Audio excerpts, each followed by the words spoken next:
Description. Thank you and God bless you and America. Trump just got horrible news about his grandson. His family needs our support right now. President Trump doesn't just entrust his own life with secret security but also depends on them to keep the most vulnerable members of his family safe. After the first scandal hit his security detail when one member said she wouldn't take a bullet for him, the second one was worse when he saw what trusted agents did with his oldest grandkid. Two of President Trump's Secret Service agents found themselves on the wrong side of an investigation after having been given the duty of watching after his 8-year-old grandson. Donald Trump III, the son of Donald Trump Jr., was in their care as they transported him from his home in Westchester, New York, to Manhattan, for unspecified reasons. While en route, the boy fell asleep and that's when the agents decided to take advantage of the situation and things went horribly wrong. According to Western journalism, President Trump's grandson freaked out when he awoke to the sight of his security guards snapping selfies with him as they thought he was passed out.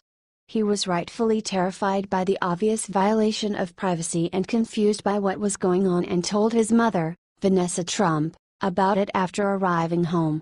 Her concerns were quickly escalated to the attention of the Secret Service Office of Professional Responsibility in Washington, D.C., the report noted, leading to an investigation into the situation with the two Secret Service agents in question.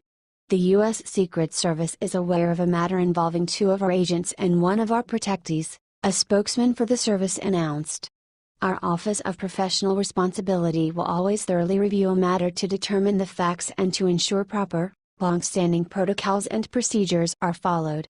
The spokesman also urged citizens not to jump to conclusions about the character of these two agents who may have been acting innocently in an era of smartphones and selfies. While the act is not uncommon in a civilian sense, it's clearly disrespectful and should be common sense that to take photos with a sleeping minor breaks protocol of the job. This boy had to have felt awful waking up to people who are supposed to be protecting him, snapping personal photos of him and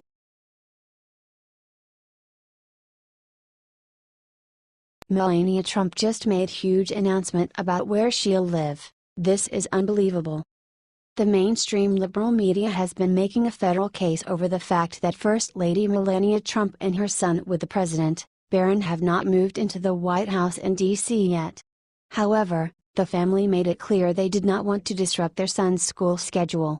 Thus, they would move once the school year is over and put him in a new school come fall time. However, some liberal outlets have falsely reported that the Trumps are never moving to Washington, D.C. full-time. Instead, Melania and Barron Trump will remain in New York City at Trump Tower. This is highly inaccurate and nothing more than fake news.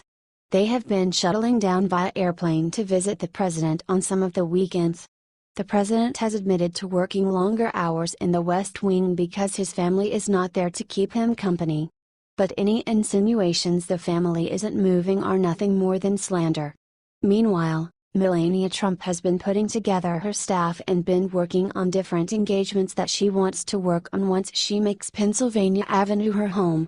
The rumors are that she and Barron will move to Washington, D.C. in June, where they officially and permanently move in. It is to the liberals' benefit to make it seem as though they are never leaving because then they can complain about the taxpayer dollars being spent on the extra protection in New York. However, it does not matter because this is simply not the case. The president promised his family would come eventually once his son's schooling was finished, and that is exactly what is going to happen. He has kept good on his word about almost everything else, and he certainly will again when it comes to this.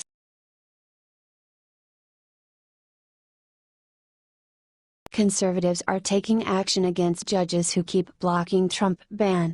This is what we need. How often did a judge block President Obama's plans for an immigration policy? The answer is numerous times. Yet it was not what you think. Obama's immigration policies that he tried to push forward were not in the best interest of the American people, and really, were not legal to do. According to The Hill, back in 2015, a federal judge late Monday temporarily blocked President Obama's executive action designed to shield millions of immigrants from deportation. The president's executive actions on immigration would delay deportations for millions of undocumented immigrants and provide them with the opportunity to apply for work permits. The first part of those policies, the deportation delay, had been set to go into effect Wednesday. The rest are expected to begin later this year. But now we have the exact opposite kind of problem with the latest group of federal judicial madness. 2 judges have blocked President Trump's amended travel ban. This is the part where we point out the clear bias, the clear advocacy for one side of political thought, the judicial branch of government. What happened to interpreting the law as it stands, and not allowing your personal politics to get in the way? These judges are heading out rogue and working hard to go against the will of the American people. And for what? All to push their own individualized political orientation? Hello. Keep the laws that you have, and realize what the ban, not a Muslim one, is within the rights of the President of the United States. And culture came up with a route of action to take, and that is Congress should be impeaching those 2 travel ban judges straight away. Culture also claims that what those federal judges are doing is against the Constitution.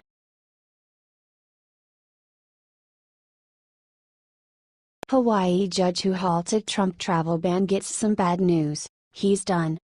Immigration is a hot-button issue. It's also an issue and policy at the center of the new White House administration. The president made this clear when he signed his executive order shortly after the inauguration that temporarily halted immigration from several predominantly Muslim Middle Eastern countries. But he got backlash from liberals after doing this, and the order was halted by a federal court judge. Now he has signed a revised order that changes some provisions from the first. But on Wednesday evening, U.S. District Judge Derek Watson once again halted the president's revised plan. However, new problems surrounding his ruling are coming to light. The judge admitted there would be no issue with the order except for his own interpretation of the president's comments prior to the issuing of the order, indicating it's his own personal opinions and judgments swayed his ruling. Oddly enough, or not, he was also a former classmate of President Obama's at Harvard Law School.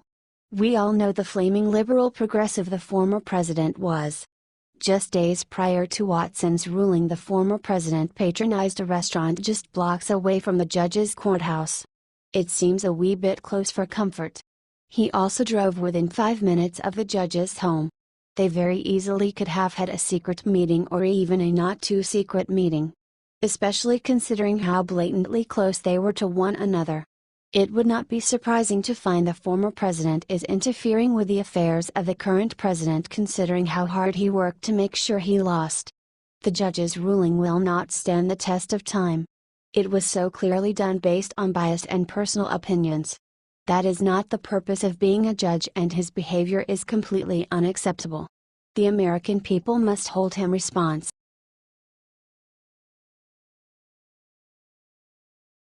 Ivanka Trump just made history and put Michelle Obama to shame with what she did in WH last night.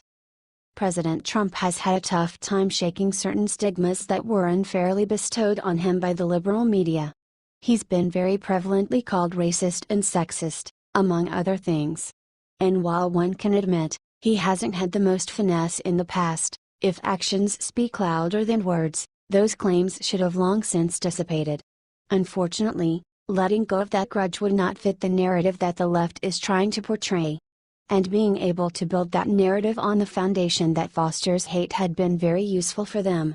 One of the main reasons that the myth about President Trump's sexism has been deemed ridiculous by the unbiased, is because of the advisory position that he created for his daughter Ivanka.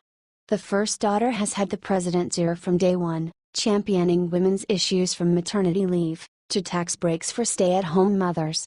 The wish that women have to contribute both financially and emotionally to their families crosses all racial boundaries. Because of this, Ivanka Trump attended the first ever meeting of the top Latina entrepreneurs. They were, of course, delighted to have someone who is not only a first daughter but has so much sway over president's decisions on family issues as Ivanka does. This is a beautiful picture of just how comfortable all of the Trumps are with people of any ethnicity. They have done a stellar job of trying to make every issue about the right thing for people, not about inequality because of skin color. The Obama White House was all about race. His being the first black president, him being mixed race while Michelle is not, racist religious leaders supporting him, and the list goes on. Barack and Michelle Obama were the worst things to happen to the campaign to eradicate racism in America, in modern history. This is a beautiful picture of just how comfortable all of the Trumps are with people of any ethnicity. They have done a stellar job of trying to make every issue about the right thing for people, not about inequality because of skin color. The Obama White House was all about race.